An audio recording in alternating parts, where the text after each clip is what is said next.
ഞാൻ സത്യത്തില് പ്രേക്ഷകരെല്ലാരും ഇരുന്ന് കേൾക്കാൻ ആഗ്രഹിച്ച ഒരു കാര്യമാണ്. കാരണം ഇവരുടെ കോമ്പിനേഷനിൽ ഒരുപാട് നല്ല പാട്ടുകൾ ഉണ്ടായിട്ടുണ്ട്. നല്ല സൂപ്പർ ഹിറ്റ് ആണ് എല്ലാ പാട്ടുകളും. അപ്പോൾ അതെങ്ങനെ അത് സെലക്ഷൻ ആരുടെ ഭാഗത്ത് ഇപ്പൊ സംഗീതം ചെയ്യുന്ന സമയത്ത് പൊതുവെ ആൾക്കാർ ചോദിക്കും പാട്ട് എഴുതിയിട്ടാണോ ട്യൂൺ ചെയ്തത് അതോ ട്യൂൺ ഇട്ടിട്ടാണോ പാട്ട് എഴുതിയത്? ആ ട്യൂണിങ് അല്ല, വേറെ ആലോചിച്ച് പോണ്ട. അപ്പൊ അതുകൊണ്ട് ഷാനിക്കൊക്കെ പോലും അറിഞ്ഞൂടാ അത് എങ്ങനെ സംഭവിക്കുന്നത്. മാജിക് ഉണ്ട് അതിന്. ഈ സമയത്ത് എനിക്ക് തോന്നുന്നു ഓണ സമയം വരുമ്പോ ഷാനിക്കയുടെ മറ്റേ കല്യാണ രാമനിലെ ദിലീപേട്ടന്റെ അവസ്ഥയാ.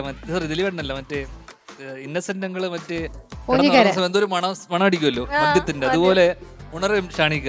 കാരണം ഷാനിക്കയുടെ പാട്ടുണ്ടോ തിരുവാവണിരാ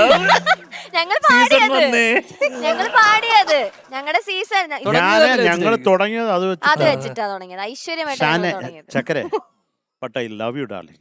നിന്റെ എത്ര പാട്ടുകൾ എനിക്ക്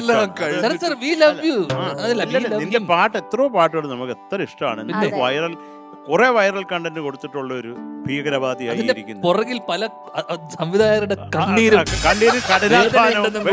ഞാൻ ശരത് സാറിനെ ഓർമ്മിപ്പിക്കുന്നു. ചില കാര്യങ്ങൾ പറയാനുള്ളത് ശരത് സാർ, എനിക്ക് ലവ് ആക്ഷൻ സമയത്ത് എനിക്ക് ആക്ച്വലി വേറെയും കുറെ പാട്ടുകൾ അയച്ചു തന്നിരുന്നു.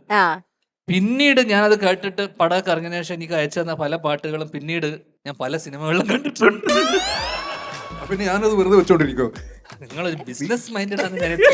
ഞാൻ വിചാരിച്ച ആ പാട്ടുകളൊക്കെ നമുക്ക് വേണ്ടി ചെയ്തതാന്ന് വിചാരിച്ചിട്ട് ഞാൻ ആ പാട്ടുകളൊക്കെ ഇപ്പോഴും കേട്ട് നോക്കുന്ന സമയത്ത് പിന്നെ അത് നമ്മുടെ പാട്ട് കഷ്ടപ്പെട്ട് ചെയ്ത പാട്ടല്ലേ അല്ലേ ഷാനിക്ക? പിന്നല്ലാതെ അതൊക്കെ എന്തെങ്കിലും ചെയ്യണ്ടേ? രാവും പകലും ഇരുന്ന് ഉറക്കം ഒളിച്ച് കഷ്ടപ്പെട്ടുണ്ടാക്കുന്ന പാട്ടുകളാ. ഫ്രിഡ്ജിൽ വെച്ചിട്ട് ഇരിക്കാൻ പറ്റുമോ? പെൺഡ്രൈവിലാക്കിട്ട്. പിന്നെ ഫുൾ ടൈം ട്യൂണിംഗ്. ഓക്കെ, അപ്പൊ എന്തായാലും ഷാനിക്ക എന്തൊക്കെയോ കഴിഞ്ഞ 6 കൊല്ലമായിട്ട് ഹിറ്റാവുന്ന പാട്ടുകൾ എന്നൊക്കെ